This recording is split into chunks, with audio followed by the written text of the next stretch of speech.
Okay. ನಾನು Shivaputrappa ಬೆಳಂಗಿ, KSRTC ನೌಕರರ ಪತ್ತಿನ ಸಹಕಾರ ಸಂಘದ ಅಧ್ಯಕ್ಷ.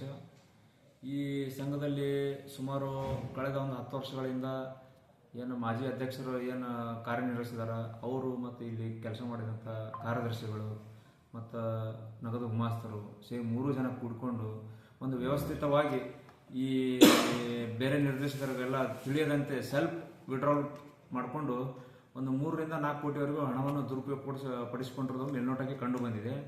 ಕಂಡು ಬಂದ ತಕ್ಷಣ ನಾವು ಅವರನ್ನು ಕರೆದುಬಿಟ್ಟು ಮಾಸಿಕ ಸಭೆಯಲ್ಲಿ ಎಲ್ಲ ನಿರ್ದೇಶಕರ ಸಮ್ಮುಖದಲ್ಲಿ ಕೇಳಿದಾಗ ಅವರು 3 ಜನ ಒಪ್ಪಿಕೊಂಡು ಹಣ ಭರಿಸುವುದಾಗಿ ನಮ್ಗೆ 1 ತಿಂಗಳು ಕಾಲಾವಕಾಶ ಕೇಳಿದರು. 1 ತಿಂಗಳು ಕಾಲಾವಕಾಶ ಕೊಟ್ಟರು. ಅವರು ಕೇವಲ 5 ಲಕ್ಷ ರೂಪಾಯಿ ಕಟ್ಟಿದ್ದಾರೆ. ಯಾರು ಸಿದ್ದಣ್ಣ ಸಿಕ್ಕೇದ್ ಕೊಳ್ಕುರವರು.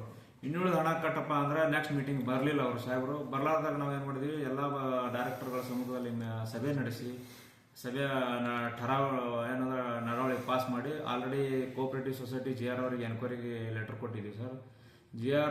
JRCS ಬೆಂಗಳೂರವರು already deputy registrar Gulbarga Kishore Patil ಅವರಿಗೆ ಎನ್ಕ್ವೈರಿ ಮಾಡಲಿಕ್ಕೆ ಆದೇಶ ಹೊರಡಿಸಿದ್ದಾರೆ ಸರ್. ಈ ಕಿಶೋರ್ ಪಾಟೀಲ್ ಅವರು ಬಂದ್ಬಿಟ್ಟು ಅದನ್ನು ಎನ್ಕ್ವೈರಿ ಮಾಡಿ ಟೋಟಲ್ ಸಂಘದಲ್ಲಿ ಎಷ್ಟು ಅವ್ಯವಹಾರ ಆಗಿದೆ ಅನ್ನೋದ್ರ ಬಗ್ಗೆ ತನಿಖೆ ಮಾಡಿ ವರದಿ ಕೊಡ್ಬೇಕು ಸರ್. ಅದಕ್ಕೆ ನಾವು ಸರ್ಕಾರಕ್ಕೆ ಒಂದೇ ಮನವಿ ಮಾಡ್ತಾ ಇದ್ದೀವಿ. ಈ ಪ್ರಕರಣದ 3 ರಿಂದ 4 ಕೋಟಿ ಇದೆಲ್ಲ ನಮ್ಮ ಸಾರಿಗೆ ನೌಕರ ಬೆವರಿನ ಶ್ರಮ ಇದೆ. ದಯವಿಟ್ಟು ಬೇಗನೆ ಬಂದು ಎನ್ಕ್ವೈರಿ ಮಾಡಿ ವರದಿ ಕೊಡಬೇಕಂತ ಸರ್ಕಾರಕ್ಕೆ ಮನವಿ ಮಾಡ್ತಾ ಇದ್ದೀವಿ ಸರ್. ದೇವರಾಜ್ ಎಸ್ ಚೌರ್ ಅಂತ ಈ ಸಹಕಾರ ಈಶಾನ್ಯ ಕರ್ನಾಟಕ ರಸ್ತೆ ಸಾರಿಗೆ ಸಂಸ್ಥೆ ನೌಕರ ಪತ್ತಿನ ಸಹಕಾರ ಸಂಘದ ನಿರ್ದೇಶಕನಾಗಿ ಚುನಾಯಿತನಾಗಿದ್ದೇನೆ. ಈಗ ಇಲ್ಲಿ ಏನು ಕಳೆದ ಒಂದು ಆಡಳಿತ ಮಂಡಳಿ ಇತ್ತು, ಅದರ ಆಡಳಿತ ಮಂಡಳಿ ಅಧ್ಯಕ್ಷರಾಗಿರ್ತಕ್ಕಂಥ ಶ್ರೀ ಸಿದ್ದಣ್ಣ B. ಸಿಕ್ಕೇದ್ರವರು ಹಾಗೂ ಇಲ್ಲಿರ್ತಕ್ಕಂಥ ಕಾರ್ಯದರ್ಶಿಯಾಗಿರುವ ಶ್ರೀಮತಿ ಗೀತಾ ಕುಲಕರ್ಣಿ ಅವರು ಮತ್ತು ಓರ್ವ ಕಿರಿಯ ಸಹಾಯಕಿಯಾಗಿ ಕೆಲಸ ಮಾಡ್ತಕ್ಕಂಥ ಅದು ಜ್ಯೋತಿ ಅಂತಕ್ಕಂಥವ್ರು, ಇವರೆಲ್ಲ 3 ಜನ ಕೂಡಿಕೊಟ್ಟು ಈ ಹಳೆಯ ನಿರ್ದೇಶಕ ಮಂಡಳಿಗೂ ಮತ್ತು ಯಾವುದೇ ಕಾರ್ಮಿಕರಾಗಿರ್ಬೋದು ಯಾರಿಗೆ ಗೊತ್ತಿಲ್ಲದಂಗೆ ವ್ಯವಸ್ಥಿತವಾಗಿ ಏನಪ್ಪ ಅಂದ್ರೆ ಜಾಲ ರೂಪಿಸಿ ಸರಿಸುಮಾರು 3 ರಿಂದ 4 ಕೋಟಿ ರೂಪಾಯಿ ಏನಪ್ಪ ಅಂದ್ರೆ ಹಣದ ಅವ್ಯವಹಾರ ಮಾಡಿರೋ ಬಗ್ಗೆ ಏನಪ್ಪ ಅಂದ್ರೆ ನಾವು ಒಂದು ಇದು ಸಿಂಪಲ್ ಆಗಿ ಏನಪ್ಪ ನಾವು ಆ ಲೆಡ್ಜರ್ಗಳನ್ನು ತೆಗೆದು ನೋಡಿದಾಗ ಇದು ಮೇಲ್ನೋಟಕ್ಕೆ ಕಂಡು ಬಂದಿರ್ತದೆ. ಅದಕ್ಕೆ ಈ ಸಂಬಂಧಪಟ್ಟಂತೆ ನಾವು ಇದು ಸಹಕಾರ ಸಂಘಗಳ ಲೆಕ್ಕ ಪರಿಶೋಧಕರಿಗೂ ಸಹ ಇದ್ರ ಬಗ್ಗೆ ನಾವು ಮಾಹಿತಿ ಕೊಟ್ಟಿದ್ದೇವೆ. ಜೊತೆಗೆ ಸಹಕಾರ ಸಂಘಗಳ ಅಧಿನಿಯಮ ಏನಿದೆ 1959 ಕಲಂ 65ರಲ್ಲಿ ವಿಚಾರಣೆಗೋಸ್ಕರ ಏನಪ್ಪ ಅಂದ್ರೆ ಸಂಬಂಧಪಟ್ಟ ಅಧಿಕಾರಿಗಳಿಗೆ ಏನಪ್ಪ ಅಂದ್ರೆ ನಾವು ಮಾಹಿತಿ ಕೊಟ್ಟಿದ್ದೇವೆ. ಅದರಂತೆ ಏನಪ್ಪ ಅಂದ್ರೆ ಕಲಬುರಗಿ DRCS ಸಾಹೇಬರಿಗೆ ಏನಪ್ಪ ಅಂದ್ರೆ ಇದು ಪರಿಶೋಧನೆ ಮಾಡಿ ಅಂತ ಹೇಳ್ಬಿಟ್ಟು ಆದೇಶ ಮಾಡಿದ್ದಾರೆ. ಅವರು ಶೀಘ್ರದಲ್ಲೇ 2-3 ದಿನದಲ್ಲಿ ಬಂದು ಏನಪ್ಪ ಅಂದ್ರೆ ಅವ್ರ ಕೆಲಸ ಪ್ರಾರಂಭ ಮಾಡ್ತಾರೆ. ಅವಾಗ ಏನಪ್ಪ ಅಂದ್ರೆ ನಿಖರವಾಗಿ ಏನಿದೆ ಇದು 3 ರಿಂದ 4 ಕೋಟಿ ಅಂತ ನಾವು ಸರಿಸುಮಾರು ಅಂದಾಜಾಗಿ ಹೇಳ್ತಾ ಇದ್ದೀವಿ. ಈ ಅವ್ಯವಹಾರ ಏನಪ್ಪ ಅಂದ್ರೆ ಕಳೆದ 2013, 14ರಿಂದ 23-24ನೇ ಸಾಲಿನವರೆಗೆ ನಡೆದಿದೆ ಅಂತಕ್ಕಂಥದ್ದು ನಾವು ದಾಖಲೆಗಳಿಂದ ನಾವು ಸುಮ್ಮನೆ ಕಣ್ಣಾಯಿಸಿ ನೋಡೋದಾಗ ಕಂಡು ಬರ್ತಾ ಇದೆ.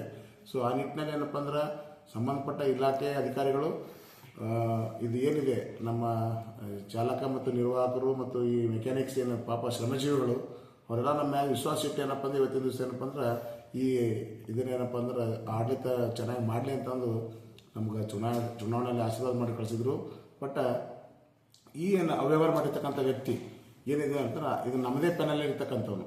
ಇನ್ನೊಂದು ಇತಿಹಾಸ ಇದೆ, ಕರ್ನಾಟಕದಲ್ಲಿ ಆಗಿರ್ಬೋದು ಇಡೀ ದೇಶದಲ್ಲೇ ಸ್ವಪಕ್ಷೀಯರ ಮೇಲೆ ವಿಚಾರಣೆಗೆ ಏನಪ್ಪ ಅಂದ್ರೆ ಎಲ್ಲರ ಆದೇಶ ಕೊಟ್ಟದಂದ್ರೆ ಅದು ನಮ್ಮ ಪತ್ತಿನ ಸಹಕಾರ ಸಂಘದಲ್ಲಿ ಈ ಸಂದರ್ಭದಲ್ಲಿ ಹೇಳಕ್ಕೆ ಇಷ್ಟಪಡ್ತೀನಿ ನಾನು.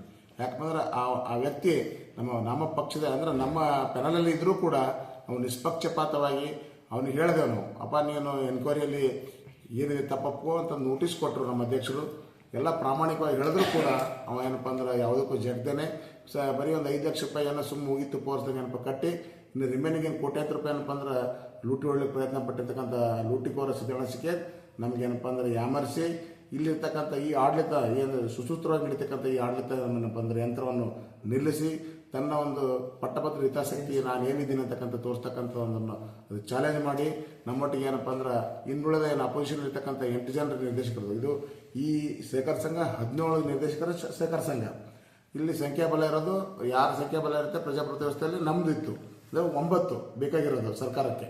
ನಾವಿಲ್ಲಿ ಇದು ಸರ್ಕಾರ ರಚನೆ ಮಾಡಿದೆವು.